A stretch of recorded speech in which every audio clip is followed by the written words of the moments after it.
Welcome to Learning Out Loud, a space for honest conversation as life is happening.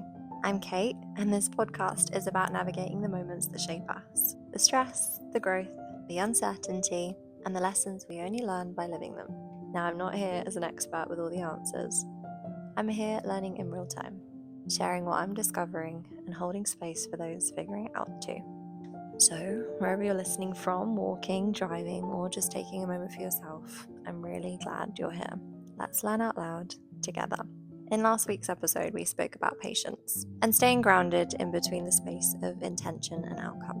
And something I've been thinking about since that conversation is this: patience is one thing, but what about the days where you don't want to do the work at all? Because becoming isn't just about trusting the timing, it's about showing up when motivation isn't there. Now, I think we all know what we should be doing sometimes, and yet we still don't fully get around to doing it. Now, I can be clear on my goals, clear on the kind of person I want to become, and still delay the very thing that moves me forward.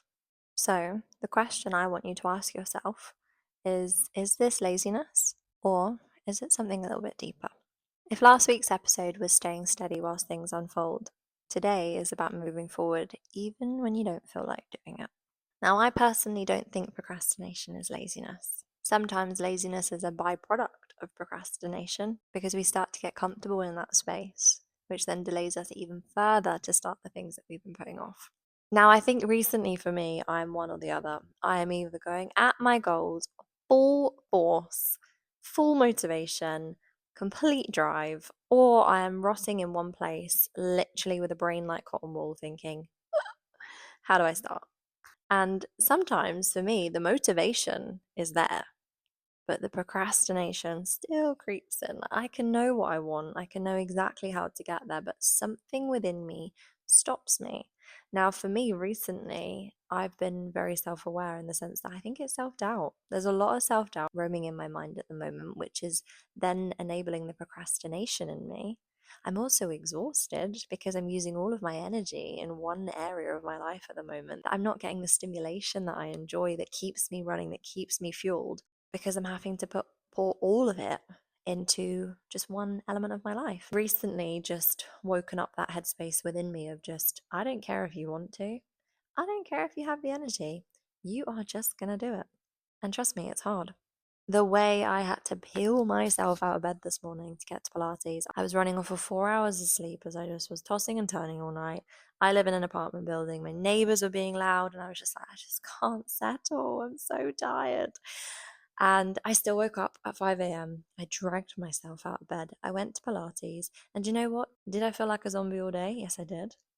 But did I feel good for going to the gym? Yes, I did. Did I still survive the day? Yes, I did. I was fine. So the most important thing for me was just proving to myself that, I can show up when I don't want to, and I will show up when I don't want to, because that is what is going to get me to my goal. It is not how much effort you're putting in. Sometimes it really is just about the consistency, because if you're putting in 100% one day, 0% for the rest of the week, you would have been better off doing a really small, like 15% or 10% even on those days, and making up 70% consecutively over that week than 100% on one of those days. For anything like me, I sometimes hold myself to a standard, and once I've noticed something in myself, it's almost like I can't get it out of my head, and then the more I acknowledge it, the more I'm like trying to change it, but then it kind of does the reverse, because then I'm thinking about it too much, and then I'm not being led by passion. I'm being led by obligation, and then I feel like, oh, I don't want to do this anymore. It's a bit like when your mom would tell you to hoover your room as a kid. Like, little did she know 10 minutes ago I was buzzing to go and hoover my room, but now she's told me to do it. That's not getting hoovered for 2 more weeks. No way. So it's something that's created, it's not just found. And we can sit here and we can wait and wait and wait and wait and wait. But realistically, the only person that is going to create that drive within us to enable this motivation is ourselves. Because otherwise, procrastination soon creeps in, and those goals are all of a sudden a mile further than they were before. Now, motivation can come in many different forms. It can be the motivation to genuinely just get up. It can be the motivation to go to the gym. It can be the motivation to show up as your best self at work. There's really no right or wrong. However, the principle is motivation is formed within. Now, sometimes if it's something that stimulates you and you're passionate about it, you have this momentum within you that almost is like the wind or a downward hill when you're on a bike, and it pushes you, it gives you that extra little like support to get you there. But you have to almost ask yourself, when that momentum's gone, am I still doing it? Because 9 times out of 10, the answer is no, and that's not a bad thing. That's very human, but that's not going to get us anywhere. So it's learning how to replicate that same motivation that comes along with momentum in the times where momentum isn't present. Because momentum will then be replaced with procrastination, and momentum pushes you up, procrastination sends you right back to where you started. Now, later on in this episode, I'll go into a few more tips and tricks of what I found really useful when I struggled with motivation. But one thing I wanted to delve into a little bit further is actually where procrastination comes from, because it's different for a lot of different people. Some people would consider themselves a procrastinator as like an identity, and they can procrastinate the smallest things, as picking something on a menu and going for dinner, procrastinating answering a text message, starting a project, etc., etc. And procrastination often isn't just a random feeling. It can sometimes be a protection from failing, or protection from doing something imperfectly, protection from committing fully to something, or even just being seen. Your internal voice almost says to you, if I delay something, I then don't have to face the discomfort of starting it, which I think a large majority of people can agree they have said to themselves at least once in their lifetime. Because let's face it, starting again, changing, or just doing something difficult is uncomfortable. And it all stems down to that very original conversation about challenge and discomfort and not being afraid of it.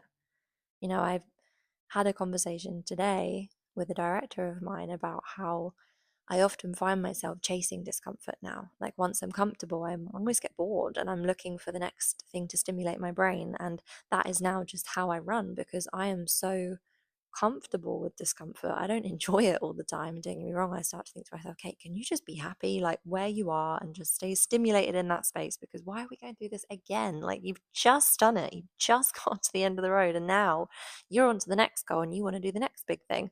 So it can get very tiring, but once you are a person that can challenge that discomfort and be okay with that, the opportunities are endless. Like, there is no limit.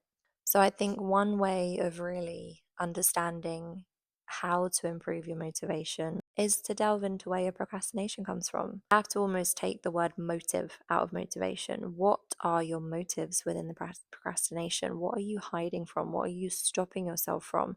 It can even be as little as actually having a fear of succeeding. Like, as I said, when I moved here the first time, I didn't want it to go well. I was like, I want an excuse to get out. I'm scared. I'm terrified. I don't want to be good at this, because at least I can go home and say, no, it didn't work. Whoops. But lo and behold, it did work. And I did do very well. And I am doing very, very well. So that falls into the idea of not wanting to commit fully. What's holding you back? What is your hesitation? What are you afraid of? And once you can acknowledge that within yourself and be as honest and brutal as you want, like, if there's anyone you can be vulnerable with, it's yourself. I genuinely do recommend actually speaking to somebody about it as well, because they will then have an unbiased opinion from an outsider's perspective as well. Because it's very easy to sugarcoat things, point the blame elsewhere, deflect, deflect, deflect. But nothing beats speaking to somebody that actually talks to you honestly and goes, I'm going to put a mirror in front of your face right now. No, no, no. This is why you're procrastinating, and why. And then, whilst you're asking yourself that question of why, you have to just start implementing the things to overcome it straight away. One thing you need to get straight is there is no right time to start. In fact, the best time to start is when you aren't ready. Because if you think about the amount of opportunities you miss in the process of waiting for that perfect moment that actually doesn't exist, and trust me, the sooner you throw yourself in it, the sooner you're going to learn. And actually, if you throw yourself into that situation when you're not ready, you actually come out more qualified, because you learn through failure. And it's an uncomfortable feeling. Nobody wants to fail, but trust me, the quicker you fail, the more you succeed. And one quote I'll always remember that really relates to this is Thomas Edison with his creation of the light bulb. Now, he experienced a large amount of failed attempts before he actually managed to create what we now have as a light bulb. However, his perspective on that was, I didn't fail 100 times. I just found 100 different ways of how not to do it, basically, and what doesn't work. So within that, he learnt lessons. And there's skills that maybe he learned whilst creating it that maybe didn't get him to the end goal that he wanted, which was the light bulb, but he's now got stored in his brain that he can use elsewhere, or for another person that comes along, it's a way to prevent that from happening again. There are so many lessons within the failures that we experience in day-to-day life that once you start seeing it from that perspective, and once again, like throughout all of this, I am no perfect human being. I have to remind myself all the time, like failure is okay. In fact, crave failure, crave discomfort, because all in all, it feeds into the growth of who you are. And I'd consider myself somebody who's quite addicted to just knowing myself better, getting better, understanding my brain. On the flip side of that, as much as I'm addicted to this growth, I do suffer with procrastination a lot of the time. And I think a lot of that at the moment really is stemming from a place of self doubt. And I think I know I'm capable of so much more, but something's stopping me from being able to achieve my full potential. And within that, what I'm doing with myself is sitting down, getting to the root of the problem and going, what is it that's holding you back? What are you worried about? What are you not 100% about? Is there an element that's missing? Is there just stimulation that's needed within it? How can I drive that passion back out of myself? So it's really just a lot about self reflection. And as I said, motivation isn't something that is just found, because essentially motivation is a feeling. And if there's one thing we know about feelings is they chop and change all the time. It depends on the day, the amount of sleep you have, the influence you have around you. So realistically, building your habits around motivation isn't sustainable because you're building them on something that is unstable. So what I'm learning is that I don't need to feel inspired in order to begin. I just need to start. It's having the discipline to just show up when you don't want to, show up when nothing's working as well. And I thought I'd be an expert in that. I work in real estate. The first 3 months is just survival. In fact, the first year is just survival. You have got to just trust yourself, trust in the industry that it will work. It's going to work. Even though I haven't had a paycheck in 4 months, it's going to work. And even I struggle. Sometimes I like to physically see things in front of me as evidence of you're doing well. It's validation. And I know validation has this really negative connotation on it at the moment because it feels like validation has to come from another person, but it really is within. In order for me to feel achieved and successful, I do have to have them little dopamine hits. So that definitely plays into your motivation and your discipline because it keeps you going, but it doesn't start it. And that's where most people's issues are. It's not the consistency afterwards, it's genuinely that initial step of just beginning.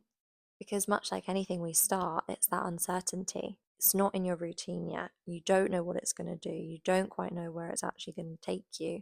You know where you want it to go, but if we've learned anything throughout these podcasts is you cannot control anything. The only thing you can control is the way that you react, respond, and behave in situations, but you cannot control the outcome. So consistency is definitely key in order to achieve goals, but in order to have consistency, you have to have motivation. And some people have very different ways of talking to themselves as well. And this is another topic that I wanted to touch upon because I, for a very long time, tried to be in that mindset of be harsh on yourself, be relentless, don't give yourself excuses, like be in your masculine and just tell yourself, no, you have to do it and you have to do it this way and be ruthless. But I realized in the end that actually that's not how I receive things. If somebody else was to talk to me that way, I would politely tell them to zip it. So why am I talking to myself like that? So I really delved in to how I wish to be spoken to and how I like to be encouraged and validated. And I realized actually when I approach myself softly, I typically get better results and I stay more consistent. Because instead of criticizing myself, which may work for some, or being tough on myself, like if you don't do this, you're this, you're that, just doesn't work for me. It sends me into a self-deprecating, self-doubt spiral that I just do not want to be on. So for me personally, I like to give myself the space and know where my limits are, because I would rather give 80% and make that my best 80% than force 100% out and it be a weak 100%, because we can give our full capacity, but whether it's our strongest capacity is a different story. I've really kind of been honing in on this, especially in my career. Like, I'm going to put 70% of myself into it, but I'm going to make that the best 70% I have. And then I'm going to save that 30% to put back into myself, because, like any kind of investment, the more I put into myself, the more it feeds that circle and it comes back into my work, which then feeds back into me. And then again and again and again, I'm just constantly filling that cup. And it doesn't mean that I'm always positive. It doesn't mean that I'm always motivated. In fact, recently I've been exhausted. I've been so tired that I actually don't think I've been myself very much, if I'm being honest. I've just been so tired and I haven't had that release in order to kind of get those feelings and those emotions out, that I've just kind of suppressed everything because I've been so fixated on work that I've just kind of maybe not shown up as the person that I know that I certainly can be, and maybe haven't been as motivated as I normally am. I'm really starting to look at what is the motivations of my procrastination and why. I've just been very strict on myself and said, look, you just show up even when you don't want to. I'm not going to tell you you're bad if you don't, but I'm going to tell you you have no option. Just do it. And why not start today? Why do we have to wait till tomorrow? Why do we have to wait till Monday? Start today. Yesterday, I came home from the beach and I was knackered because we played volleyball like most of the afternoon. And I was so tired, but I said to myself, you're going to go to the gym and you're going to go. You don't need to go, but you're going to go. Because why start tomorrow? Start today. You have time. Start the routine now, because by the time tomorrow comes, you're going to think of 10 other excuses as to why you can't start. So you have got no excuse today. Go.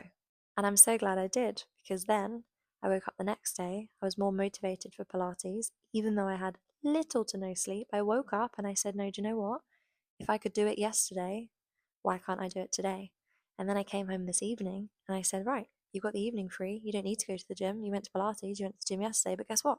You're going to go. And all of a sudden, just by making one decision on that Sunday evening when I was tired of showing myself, you can show up, leaves me no room to make excuses the following days. Same again tomorrow. I'm going to wake up, I'm going to go to the gym. Do I want to? Actually, kind of. Now I've got the buzz, I've got the momentum going. This is what I mean. Now to stay consistent, it's going to be so much easier because I've got that initial like wave of encouragement and motivation. So really ask yourself in this moment, what's stopping you? Because I can guarantee it is nothing but your own limitations. You will find room, you will find space, and you will find time for your goals, but you have to drop that fear of starting and that procrastination, that comfort that you find within delaying constantly. You have to overcome and you have to fight against, which can be so hard sometimes. And there are so many other factors that come into it, and you could be going through a really tough time at the moment and you might be a little bit more emotionally vulnerable, you might be more tired, but at the end of the day, the only person that can control your mind is yourself. So realistically, sitting and wallowing in that state of mind isn't going to make you any better either. I think as well with motivation, having somebody that can hold you accountable, whether that be a partner, a friend, a family member, really makes the world a difference, because when we can't find motivation ourselves, best believe our peers can. Because often it's easier to believe in somebody else than it is yourself, because there's not that fear of starting, there's not that discomfort, because it's just pure encouragement, pure support. And, I even had this experience yesterday. One of my friends was feeling a little bit down and she just wanted to stay in bed, and she was just saying, I'm just going to sleep it off. And I was like, no, no, no. I was like, get up. She was like, no, no, no, I'm in bed. I said, no. I said, put a dressing gown on, get out the door. I'm coming over. We're going to go outside. We're not going to do anything. We're not going to do anything strenuous. We're going to sit down outside. We're going to get you out of that headspace, because I promise you, you're not going to feel better in the same place that created this emotion in the first place. So let's get outside. And within a few seconds, she was up, she was out the door, we were outside. And just by doing that alone, it sparked up this energy in her. It reminded her, actually, sitting in what we think is the comfort of our own feelings and our own wallowing is actually more painful than the discomfort of just getting up and doing the thing that we know is right for us, because it's a temporary feeling. Whereas that sitting and wallowing isn't necessarily permanent, but it's definitely long term. So, yeah, definitely having accountability partners, digging deep into the whys of your procrastination, and genuinely just giving yourself no excuse but to just start. Even if it's like the randomest thing, like, when you just get that random thought in your brain of like 2 a.m., do you know what, I'm just going to start. yeah, okay, you might be tired the next day and it's probably not the most sustainable thing to do all the time. But if it gets you to start, do it. Just do it. When you get that random wave, just do it. Just start it. No, oh, but I like to start it on a Monday, or, it makes more sense because this and this. No, just start it. Because trust me, you'll be more likely to stick to it when you start, when that thought is there, than you will trying to force yourself to do it in 4 days' time. So the simple structure of motivation to remember is lower the bar, remove the emotion from the decision, schedule it, but promptly, do it imperfectly, and reward the consistency, not the intensity. So, if we bring this back to the core of it, motivation will always come and go. It's emotional, unpredictable, and it's not something that we can build our life on. But consistency, even in small, imperfect little steps, that's what shapes us into who we're becoming.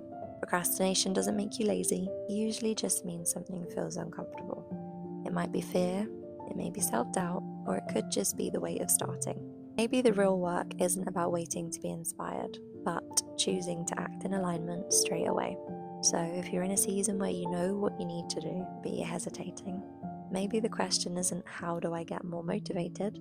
Maybe the question is what am I protecting by not beginning? Becoming isn't built on bursts of energy. It's built on quiet decisions that we make ourselves when no one's watching. Thank you for listening to Learning Out Loud. As always, take what resonates, leave what doesn't, and I'll speak to you next time.